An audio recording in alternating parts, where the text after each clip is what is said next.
Gun and drug charges filed against Myon Burrell, sent to prison for life as teen but freed in 2020. Minneapolis.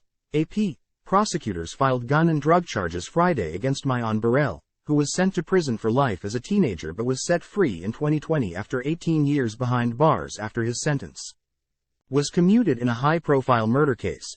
Burrell, now 37, was arrested in the Minneapolis suburb of Robbinsdale on Tuesday after police said they found a handgun and drugs in his SUV during a traffic stop. His prosecution and harsh punishment in the murder case raised questions about the integrity of the criminal justice system that put him away for the death. 11-year-old Tyesha Edwards, of Minneapolis, who was killed by a stray bullet as she was doing her homework in 2008. The Associated Press and APM reports in 2020 uncovered new evidence and serious flaws in that police investigation, ultimately leading to the creation of an independent national legal panel to review the case, which led the state pardons board to commute Burrell's sentence. However, his request for a pardon was denied, so his felony conviction for first-degree murder remained on his record, making it still illegal for him to have a gun. A criminal complaint filed in Hennepin County District Court on Friday charges Burrell with one count of possession of a firearm by an ineligible person because of his prior conviction, and one count of possession of a controlled substance. The complaint says officers who searched his SUV found a Glock 17 9mm handgun with an extended magazine in the center console. The complaint also says police found in a backpack in the rear seat 2 plastic bags of suspected marijuana, a bag with 21 capsules containing a crystal-like powder, another bag with 16 suspected ecstasy pills, and a digital scale. The suspected marijuana field tested positive, while one of the 21 capsules field tested positive for methamphetamine and one of the 16 pills field tested presumptively positive for ecstasy, it said. The complaint did not give a weight for the marijuana. Possession of up to 2 ounces became legal in Minnesota on July 1. Blood and urine tests results were pending, the complaint said. As in so many criminal prosecutions, things may not be as they first appear, his attorney, Paul Applebaum, said in an email. I am particularly interested in the circumstances surrounding the initial traffic stop of Mr. Burrell. Once we receive the discovery from the prosecutors, we will respond accordingly.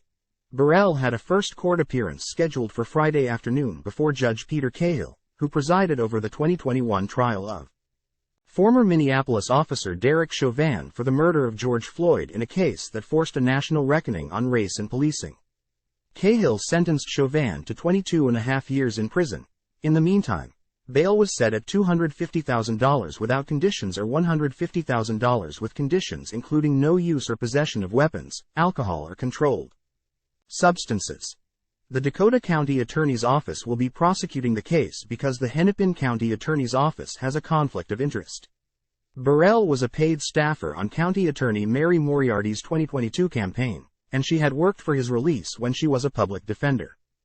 Time equals 400 ms. greater than. According to the complaint, a Robbinsdale police officer on routine patrol stopped Burrell after seeing his SUV cross the center line twice while going above the speed limit of 30 miles per hour.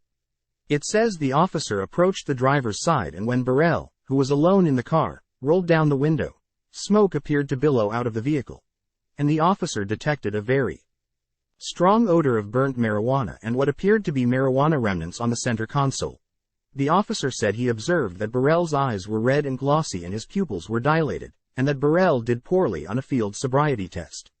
It said he denied the officer permission to look in his vehicle. Time equals 400 ms. greater than. The officer advised defendant that he would need to have a seat in his squad car, and defendant began walking away. The officer that took defendant by the arm to sit in his squad car, and defendant pulled away and began to actively resist the officer. After more efforts to resist, defendant was eventually placed in handcuffs and secured in the officer's squad car, the complaint alleges.